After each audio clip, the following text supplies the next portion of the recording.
Magandang umaga mga bata. Andito na naman si teacher para punuin ang inyong isipan ng mga bagong kaalaman. Ako nga pala si Miss Elmera P. Ilustrisimo at ako ang magiging guro ninyo sa music.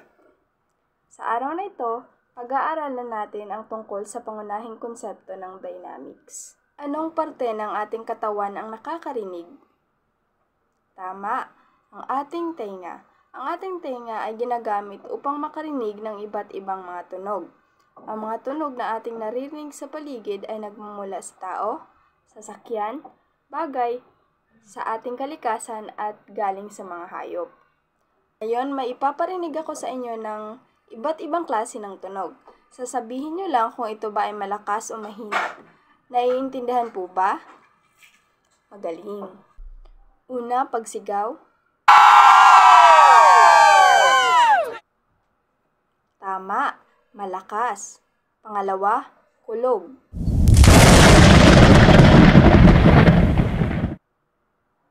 Tama, malakas.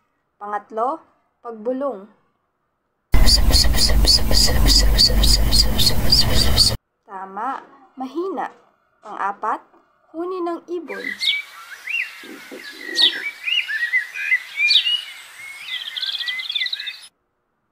Mahina, tama.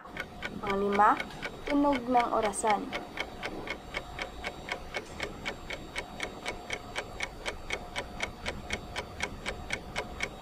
Mahusay, mahina. Pang-anim, tunog ng ambulansya.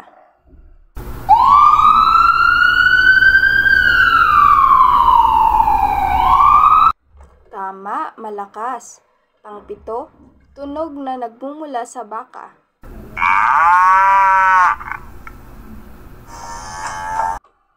Tama, malakas. Pang-walo, tunog na nagmumula sa tambol.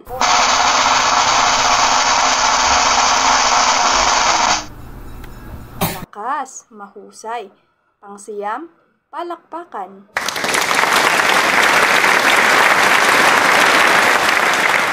Tama, malakas. At pang-sampo, patak ng ulan.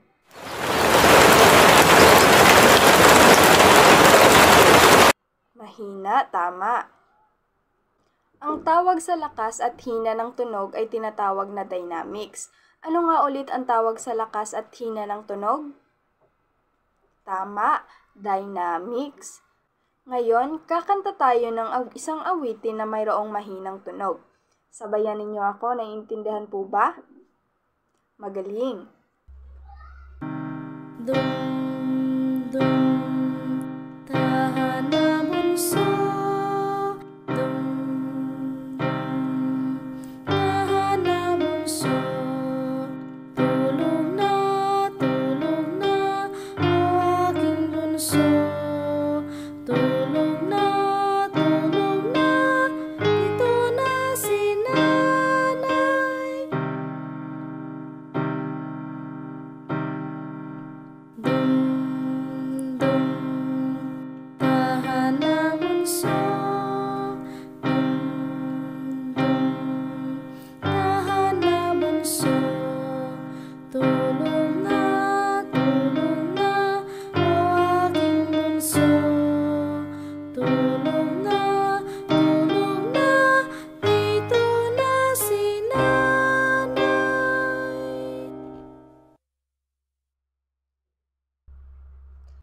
Ano ang inyong naramdaman habang inaawit natin ang kanta? Tama, nakakaantok. Sa inyong palagay, kailan natin ito inaawit? Sa tuwing nagpapatulog ng isang sanggol. Mahusay. Sa inyong palagay, tama bang awitin natin ito ng malakas? Hindi, sapagkat ang kantang tulog na ay inaawit ng mahina, sapagkat ito ay awiting pangpatulog ng isang sanggol. Ngayon naman, awitin natin ang isang halimbawa ng awitin na may malakas na tunog. Ito ay Leron Leron Sinta.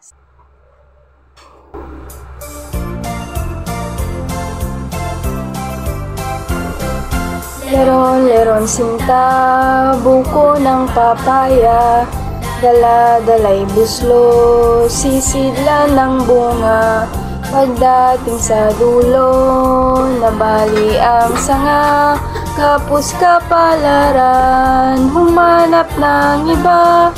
Gumising ka nineng, tayo'y manampalok, dalhin mo ang buslot, sisidlan ng hinog. Pagdating sa dulo'y lalamba-lambayog, umapit ka nineng, baka ka mahulog. Ako'y gayahin mo, matapang, ang baril ko'y 7, ang sundang ko'y 9, ang lalakarin ko'y parte ng dinulang. Isang pinggang pansit ang aking kalaban, isang pinggang pansit ang aking kalaban. Ano ang inyong naramdaman sa kantang ating inawit? Masaya.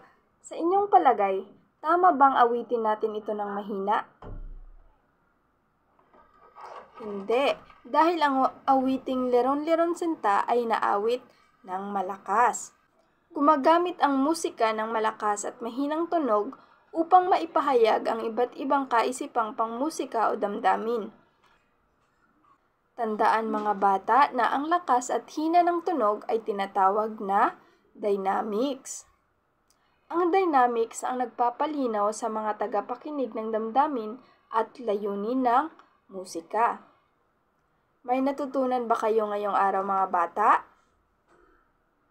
Magaling! Para sa inyong takdang aralin, mag-isip kayo at isulat sa inyong kwaderno ang mga halimbawa na may malakas at mahinang tunog. Magbigay lamang ng 10 para sa malakas at 10 naman para sa mahina. Naiintindihan po ba? Mahusay! At dito na nagtatapos ang ating aralin. Maraming salamat sa inyong pakikinig mga bata. Hanggang sa muli, paalam!